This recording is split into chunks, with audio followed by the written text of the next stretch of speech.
Hey everyone, my name is Caitlin Moore, and the issue that I will be covering is the compulsory law, and I will specifically be looking at Georgia's compulsory law.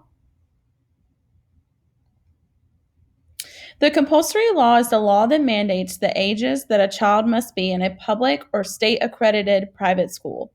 In Georgia, the compulsory law requires all children that are ages 6 to 16 to attend school. There are exceptions to the compulsory law.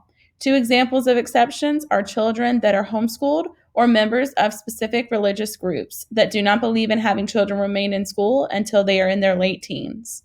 One of the number one reasons that the compulsory laws were created was to help put an end to child labor. In 1852, Massachusetts became the first state to create a compulsory law. The law required every city and town to offer primary school that focused on grammar and basic math. Parents who refused to send their children to school were fined and sometimes stripped of their parental rights. In 1917, Mississippi was the last state to pass a compulsory law that required children to go to school. Age requirements for children to attend school varies from state to state. The chart to the left reflects the most current age requirements that the states uphold. I thought it was pretty interesting the range of ages that the different states require. So we have all the way from ages 5 to 18 up to 7 to 18. And then there are four states that have their own ages that do not follow the rules that everyone else follows. The first court case that I looked at was Wisconsin versus Yoder. In Wisconsin in 1971, members of the Amish religious community were convicted of violating the state's compulsory law, which stated that children must attend school until age 16. When the case went to court, the Amish were able to show the court that it was against their religious beliefs for children to attend school after 8th grade.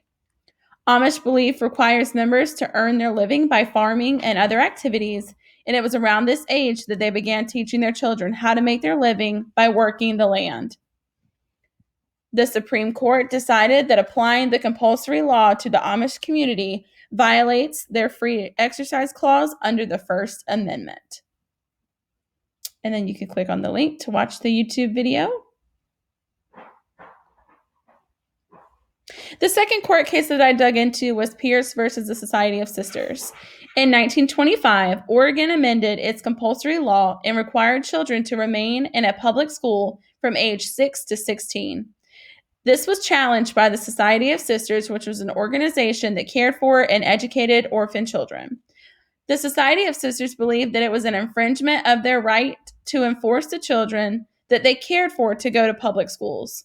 The court ruled that demanding children go to public school unreasonably interferes with the liberty of parents and guardians to direct the education of children. This case led to the rights of parents and guardians to send their children to whichever type of educational institute that they wished. The compulsory law still had to be followed, but the state could not force school children to accept instruction from public teachers only.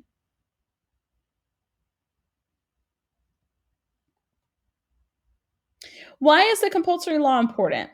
The compulsory laws have greatly increased literacy and mathematics skills within children.